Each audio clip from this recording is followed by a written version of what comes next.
ए विशाल भैया एगो गाँव ही के भौजाई के बात बा। जब उनकर लभर उनकर ससुरारी पहुंचता, गांव जवार में हला हो गई बा, कैसन रिश्तेदार आ गई घर में।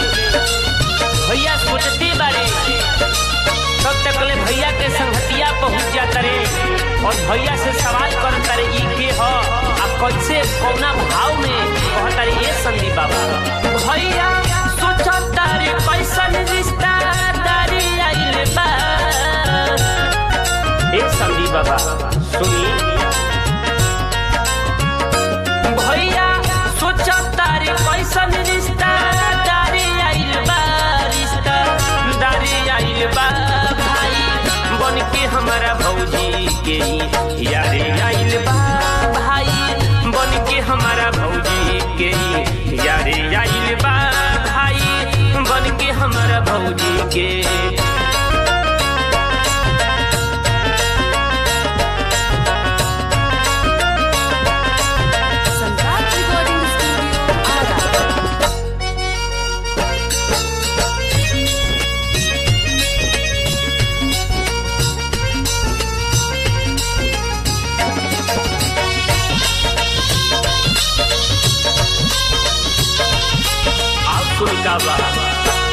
लौकना के नहुबी याह के दीना, ऐसन चेहरा हम देखनी कहीना।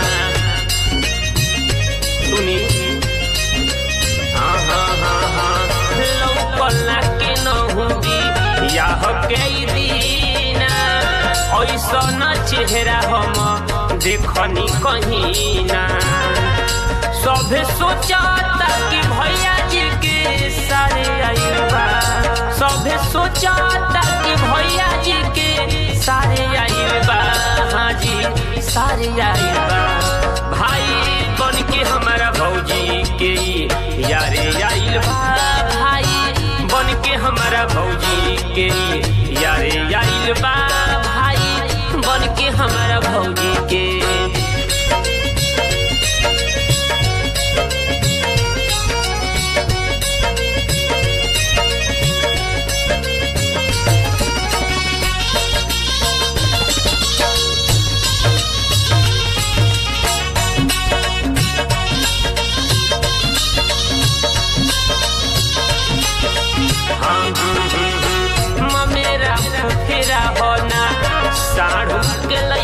भौजी बीरी सठ के साथे खाला उहो खैका,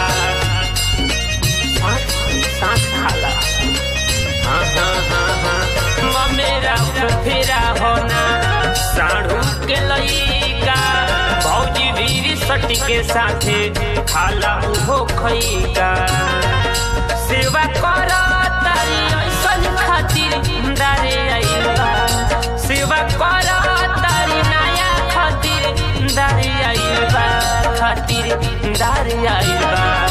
भाई बन के हमारा भौजी के यारी आइल बा, भाई बन के हमारा भौजी के यारे आइल बा, भाई बन के हमारा भाभी के।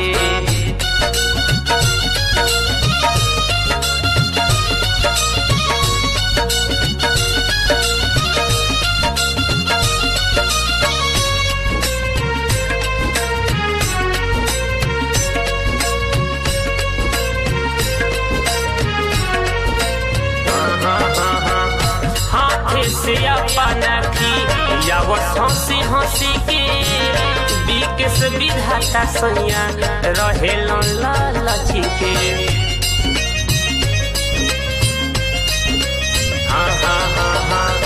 हाथे से अपना की या वो हंसी हंसी के संदीप विशाल सैया रहे लालची के।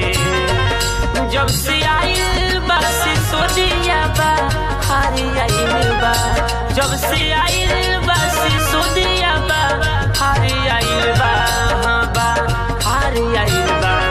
भाई बन के हमारा भौजी के यारी आइल बा, भाई बन के हमारा भौजी के यारे आइल बा, भाई बन के हमारा